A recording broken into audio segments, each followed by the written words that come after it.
Karibu IBRA Network Lab. Hii ni kozi kamili ya Cisco Certified Network Associate. Kupitia kozi hii utajifunza jinsi gani na namna network inavyofanya kazi. So kabla tujaendelea na hii session ya pili, in the previous video I forgot to include this one. It's all about the protocol. The protocol maana yake hizi ni sheria, these are the laws and regulation ambazo zinatumika kugovern how network devices zina communicate kwenye mtandao. So in short, ukisikia a protocol refers to the laws and regulation that are used to govern how network devices are communicate over the internet. Now, ipo mifano mingi ya protocol ambazo zinaziwezesha hizo network devices ziweze kuwasiliana kwenye mtandao. Mfano ni HTTP, Hypertext Transmission Protocol. The HTTP, it is one among the protocol that is used to govern how network devices they communicate over the internet. Lakini protocol ya pili ni FTP, which stands for File Transfer Protocol. A File Transfer Protocol ni protocol ambayo inawezesha device ama network device kuweza kushare na kutransfer files over the internet. So for the device kuweza kutransfer na kureceive file, wanatakiwa watumie protocol ya FTP, which is File Transfer Protocol. And for the device to send the email over the internet, wanatakiwa wafuate hii protocol ya Simple Mail Transfer Protocol. So through the protocol of SMTP, that is Simple Mail Transfer Protocol, now the device are able to share and transfer, or meaning to send and receive the email over the internet. Then another protocol ambazo ni SSH pamoja na Telnet. SSH pamoja na Telnet, hizi ni protocol zinazotumika kuweza kufanya remote access, but the way how they perform task is different. Why? Telnet ina encrypt connection, so ukiwa unatumia when you are using the SSH, the secure shell, it is more secured kwa sababu ina encrypt hizo connection ambazo unakuwa una establish over the internet, while Telnet does not encrypt the connection. It is just appear in the plain text. So just know kwamba SSH it is much secured than Telnet. However, zote zinatumika kuweza kufanya remote access. That's all about what I forget. Okay, in this chapter now, you're supposed to pay very much attention because we are going to see on how data is being created, how it's going to be transmitted from one device to another device through the process known as encapsulation. And don't worry, I will explain it in very slowly and in detail so as you get to understand me very well. Now, tukisema encapsulation process, the word encapsulation maana yake ni kwamba ni kitendo cha kila layer katika upande wa OSI model inakuwa inaongezea taarifa zake za msingi. So tutaenda kuona hapa in just a few minutes. Just remember encapsulation process. Through the encapsulation process we are going to see and know how, jinsi gani data inakuwa created from the top layers, how inakuwa encapsulated until the bottom layer. Okay, I'm going to explain the encapsulation process. And since tumesha discuss the OSI model na tumesema kwamba OSI model imegawanyika katika 7 distinct layers, starting from layer namba 1, namba 2, namba 3, namba 4, namba 5, namba 6, namba 7. Then do you remember the formula? All people seems to need data processing. So kama utakuwa umesahau is layers, you're supposed to use that formula that we cover on the first slide. Kwamba all people seems to need data processing. Or if not that, unaweza kutumia ile nyingine. So, and through our discussion tumesema kwamba kila layer katika OSI model ina kazi yake. Application layer na kazi yake, presentation layer na kazi yake, session layer na kazi yake, transportation layer na kazi yake, network layer ina kazi yake, data link layer ina kazi yake, pamoja na physical layer ina kazi yake. And As I said before kwamba encapsulation maana yake ni kitendo cha kila layer kwenye OSI model inaongeza taarifa zake za msingi. So application layer, presentation layer na session layer inaongeza taarifa zake za msingi, transportation layer taarifa zake za msingi. Kumbuka kila layer na kazi yake. So hii itaongeza hizo information zake kulingana na kazi yake. Network layer the same thing, data link the same thing, pamoja na physical layer the same thing. So let us now describe how encapsulation process is began. Now the first top three layers namaanisha application layer, presentation layer pamoja na session layer. Together application, presentation pamoja na session kwa pamoja zinatengeneza kitu kinachoitwa a data. They create a data. So application layer, presentation layer and the session layer together they form a data. Now since application layer, presentation layer pamoja na session layer zimetengeneza a data, now encapsulation process it is supposed to be done all over the layers. Kwa maana kila layer inatakiwa iongeze taarifa zake za msingi. So baada ya hizi layer tatu za kwanza zimeshatengeneza data, then hii data itakuwa sent to the next layer, ambayo next layer hapa ni layer number 4. So inashuka chini, umeona hapa inaonyesha mshale kwamba inashuka chini. So baada ya hizi layer tatu kutengeneza data, then data itatumwa kwenda kwenye layer number 4 ambayo ndio transport layer. Now ikishafika kwenye layer number 4, layer number 4 itaongeza taarifa zake za msingi kwa kuadd a layer 4 header, then itajumlisha na hiyo data ambayo imereceive kutoka kwenye upper 3 layers, which is layer number 5, number 6 and layer number 7. So ambapo tunaona hapa imeongeza layer 4 header kujumlisha data. Now once we combine a layer 4 header and data, we get the segment. So layer number 4 it is going to segment hii data. Hii data itakwenda kuwa segmented, itavunjwa katika vipande. And this segment they are going to be assigned the sequence number. These sequence numbers zinakwenda kutumika na a receiver, mtu atakayepokea hii message ama atakapokea hii frame. Ikifika katika upande wa transport layer, ili aweze kuelewa kwamba hii data ilikuwa inamaanisha nini, atatumia zile sequence number kuweza kuarrange hizo segment of data, alafu then ndo ataelewa kwamba huu ujumbe ulikuwa unamaanisha hivi. I'm repeating once again. Once this is the first 3 layers, layer number 7, number 6 pamoja na layer number 5, kwa pamoja zinatengeneza kitu kinachoitwa data. Data haiwezi kuwa transmitted kwa network kama ilivyo data. Inatakiwa ivunjwe. So inavunjwa wapi? Inapotoka kwenye hizi first 3 layers zimetengeneza kitu kinachoitwa data. Inapofika katika layer number 4, layer number 4 itaongeza taarifa zake za msingi ambayo ni layer 4 header kujumlisha na hiyo data ambayo imepokea kutoka kwenye hizo upper 3 layers. Then kwa pamoja ukicombine a data and layer 4 header unapata a segment. A segment hivi ni vipande ambavyo vya hii data vimevunjwa na layer number 4. Hivyo vipande vinakuwa assigned the sequence numbers, ambazo hizo sequence numbers zitatumika na mtu atakayepokea huu ujumbe kuweza kuziarrange hizo sequence number katika mpangilio, alafu then aelewe kwamba huo ujumbe ulikuwa unamaanisha nini. So after layer number 4 ikisha combine a layer 4 header plus data mpata segment. Now a layer 4 header kujumlisha na data zinakuwa sent down to layer number 3, the next layer. So ukiangalia hapa, the next layer is the network layer, which is layer number 3. So layer number 3 nayo itakuwa responsible kwa kuongeza taarifa zake za msingi, which is a layer 3 header unajumlisha a layer 4 header ambazo zimetoka hapo juu kujumlisha na a data. Kwa pamoja tukicombine hivi vitu tunapata kitu tunaitwa a packet. So a layer 3 header once we add with the layer 4 header tukijumlisha na a data tunapata a packet now. So what is going to be contained here in the packet? When the packet here, remember this is the layer 3. And once we discuss kwamba layer 3 it is responsible for providing a logical address. So kitakachokuwa contained humu ni IP address. Remember this. Here it is a segment. This segment zinakuwa assigned a sequence number.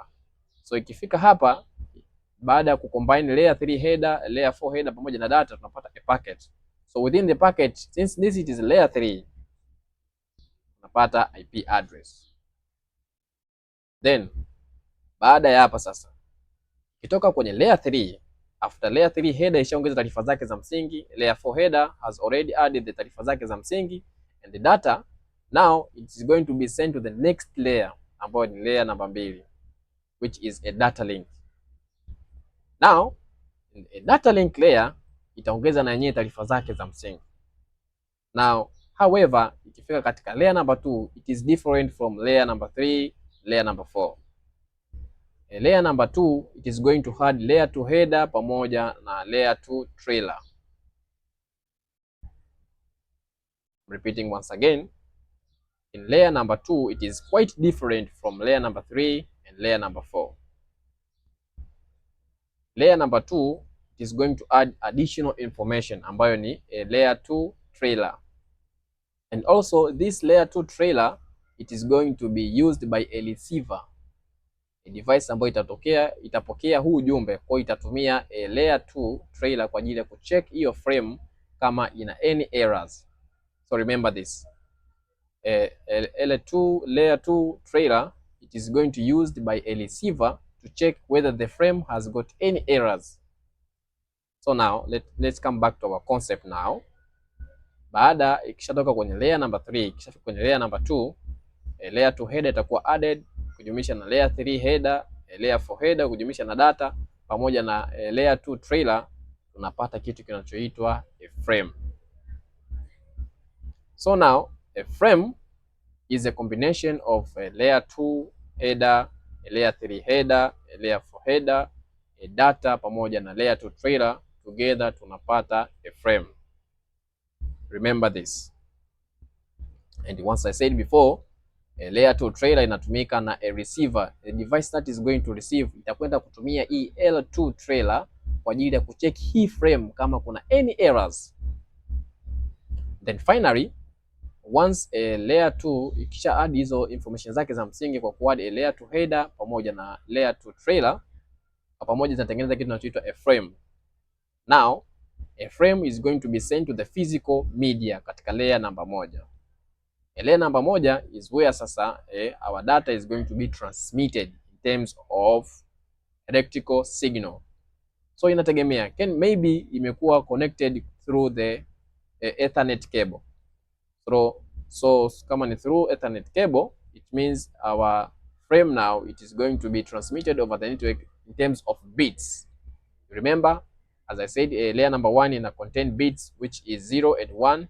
We call them a bits. So now here a bit now ndo zinakuwa transmitted in terms of 0 1 0 1 0 1 0 1, and 0 means off, 1 means on. So hii frame yetu itakuwa converted into electrical bits, then itakuwa transmitted over the physical media. So hichi kitendo cha kuanzia layer namba 7 mpaka layer namba 1 tunakiita encapsulation process. Hivi ndivyo data inavyokuwa created na inakuwa transmitted from one device to another. So let's have a simple review here and a quick way to do. Tunaanza the first three layers zinatengeneza a data. Then inapofika katika layer number 4, layer 4 header inajumlisha hiyo data kwa kuvunja katika segment. Then hizo segment zinakuwa assigned the sequence number. Sequence number zitatumika na receiver kwa ajili ya kujua kwamba hii data ilikuwa inamaanisha nini, kwa kuzi-rearrange hizo sequence number. Then inapokuja katika network layer ita add layer 3 header, layer 4 header kujumlisha na data ita contain kwa pamoja, tunapata kitu tunachoita packet. Na within a packet sasa tunapata hiyo IP address. Then finally ikifika katika layer number 2 which is a data link, ita combine a layer 2 header, a layer 3 header, layer 4 header, a data plus a layer 2 trailer, kwa pamoja tunapata kitu tunachoita a frame. Then finally a frame inakuwa transmitted over the physical media ambayo imekuwa imetumika kwa wakati huo. Kama ni fiber basi itakuwa transmitted by means of light. Kama ni Ethernet cable basi itakuwa transmitted by means of electrical signal. Now one thing here you're supposed to know, unaona hizi combination, for instance here katika layer number 4, a data plus segment, you get a segment. This is what we call the protocol data unit, PDU. So once ukisikia au ukiwa asked what a PDU of layer number 4 is a segment. The PDU data of layer number 3 is a packet. What is a PDU of layer number 7, number 6, number 5 is a data. What is a PDU of layer number 2 is a frame. I'm repeating once again. Kitendo cha layer 4 header kuwa added na hii data na kutengeneza kitu tunachoitwa segment. Hii segment unaita ni protocol data unit. So hizi protocol data unit, for instance, ukiwa asked what is a protocol data unit of layer number 4, you're supposed to answer is a segment. Lakini pia ukiulizwa what is a protocol data unit ya layer number 3, jibu ni packet. Lakini pia a protocol data unit ya layer number 2 is a frame. Remember this for your exam and make sure you get familiar with this. Okay, now hii ni katika upande wa device inapokuwa ina send hizo data kutoka device moja kwenda device nyingine. So the information zinakuwa encapsulated from the top layers to the bottom layer. Now the bottom layer ndio inapokuwa ina transmit sasa hiyo data kutoka device moja kwenda device nyingine. So let's say now this is my device, imejaribu kutuma data kutoka kwenye device yangu kwenda kwenye device nyingine. Now kitendo cha device nyingine kupokea, so this is what we call the de-encapsulation process. De-encapsulation process ni kitendo cha kwamba hiyo device inayopokea, so ukiangalia hapo kwa mfano this as usual, hizi ndio zile OSI model layers zetu, layer number 1, number 2, number 3, number 4, number 5, number 6, number 7. So data inakuwa transmitted over the physical media. So itakuwa transmitted over the physical media. So let's say this is the Ethernet cable. So the data ukiona inaingia hapa inakuwa received by the first layer ambayo ni physical layer. The first layer imesha receive hiyo data zetu ambayo ipo katika in terms of frame. I mean in terms of electrical signal. Then inapokuja katika layer number 2, remember layer number 2 ilikuwa ni combination of layer 2 header kwa combination of layer number 2 header, layer number 3, number 4 data and layer 2 trailer. But kwenye hii layer namba 2 hizi packet zilipofika hapa, layer namba 2 iliongezea tu layer 2 header pamoja na trailer. Kwa hiyo hii layer number 3 and layer number 4 and data zilikuwa encapsulated kutoka layer ya juu yake. Kwa hiyo kwenye decapsulation ikifika kwenye data link layer itachukua taarifa zake tu zinazohusu ambazo ni layer 2 header pamoja na layer 2 trailer, ambapo kwa pamoja tulipata ni frame. So inapokuja katika layer number 3, layer number 3 also itachukua only a layer 3 header ambayo iliongezewa kule katika upande wa encapsulation. Also the same thing inapofika katika layer number 4, layer number 4 itachukua only a layer 4 header. Then finally itakuja kuwa received sasa katika hizo first 3 layers ambao unapata ni data. Remember this data imekuwa tayari katika upande wa transportation layer, maana yake huyu receiver ameshazireassemble zile sequence number na kuweza kuzirearrange hizo data na kuweza kujua sasa ameshapata clear meaning ya hiyo data ilikuwa inamaanisha nini. Hopefully now you have get understanding. So let us look here. So kwa mfano this is desktop from one maybe from one office and this is another desktop. Desktop hii is trying to transmit a data to this desktop. So as usual, the presentation layer, application presentation pamoja na session layer kwa pamoja zina form a data. Then here which PDU is formed here? Segment. So data inakuwa inavunjwa katika transportation layer in terms of the segment. Then hizo segment zinakuwa assigned the sequence number. Hizi sequence number zitatumika na receiver katika upande wa transportation layer, katika upande wa transport layer kwa ajili ya ku-reassign hizo sequence number na kuelewa hiyo data ilikuwa inamaanisha nini. So from these first 3 layers natengeneza data, inapofika hapa inakuwa inavunjwa katika segment. Then those segments zinakuwa assigned a sequence number.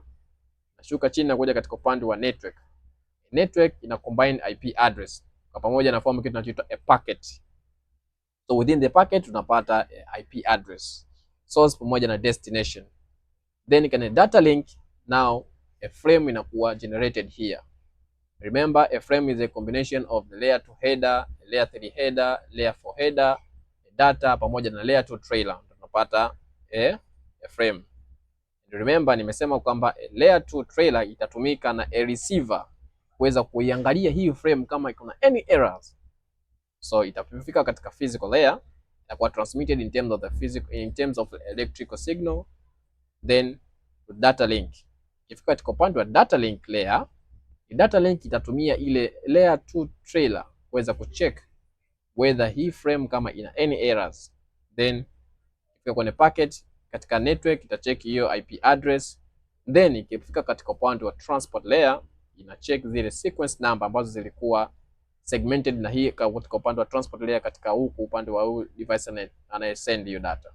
So ikifika hapa i transport layer itazili reassemble zile sequence number na kuzipangilia katika mpangilio sahihi, alafu then itatengeneza picha kamili ya hiyo data ilikuwa inamaanisha nini, alafu then presentation layer, presentation, application, then finally a receiver sasa anapata a clear picture of what was data meaning. Okay, that's all about this video.